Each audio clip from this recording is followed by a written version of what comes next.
რამდენიმე 1000 პატიმარი გეყოლებათ მონახულებული, მაგრამ ყველაზე ემოციური მაინც ალბათ თქვენს ყოფილ თანამებრძოლთან, თანაპარტიელთან და მეგობართან ვიზიტი იქნებოდა. Რომ მოგიყვეთ ამის შესახებ შეგიძლიათ?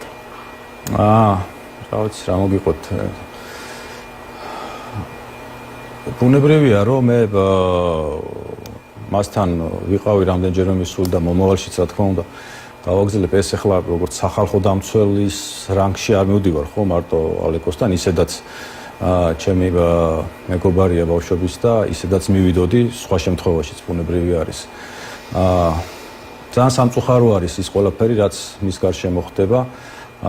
როგორც გარეთ ისე შიგნითაც გვაქვს ბევრ რამეზე უთანხმოება ამათობთ მაგრამ საბოლოო ჯამში იმეც ვიტოვებ რომ ეს ყველაფერი მის მიმართ მალე დასრულდება და ყოფითი ასე თქვათ პრობლემები არ აქვს თვითონ ციხის ადმინისტრაციასთანაც საკმაოდ ნორმალური ურთიერთობა აქვს საკმაოდ ხნედ არის ვერ ვიტყვი რომ რაღაც დეპრესიაშია ან რაღაცნაირად რით გაყავს დრო ეს ძირითადად მითხრა რომ კითხულობს და ციხესიმაგრებზე წერს წიგნს და ამ წიგნის იგლივ მუშაობს და ამით ჯერჯერობით ამით არის გართული ხო რა ვიცი ფიზიკურად საკმაოდ აქტიური ადამიანია და ალბათ ვარჯიშობს კიდევაც ну ციხეში ადამიანი როდესაც ხვდება რაღაცა რუტინა უნდა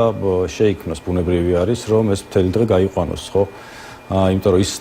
სასეირნო დრო რომელიც 1 საათი არის გამოყოფილი მსჯავრდებულებისთვის ბრალდებულებისთვის არ არის საკმარისი ამაზე სხვათა შორის წერთ ანგარიშის კარგა ხანია და როგორც სისტემურ პრობლემას აღნიშნავთ რომ 24 საათში 1 საათი არ არის საკმარისი იმისთვის რომ ადამიანმა შეძლოს სრულფასოვნად სასეირნო ამ გარემოს ასე ვთქვათ მიღება განცდა ამសេირნობის თვალსაზრისით რო იცოდეთ ეს სასეირნო სივრცეები დიდათ არ განსხვავდება იმ ბევრ დაწესებულებაში სადაც ყოფნა უწევთ იმიტომ ისევ ბეტონისგან შემოსაზღვრული სივრცეებია და ამ ბეტონის ასე ვთქვათ კედლებში უწევთ უბრალოდ ზევიდან არ არის გადახურვა თუმცა ისე ახერხებს ციხის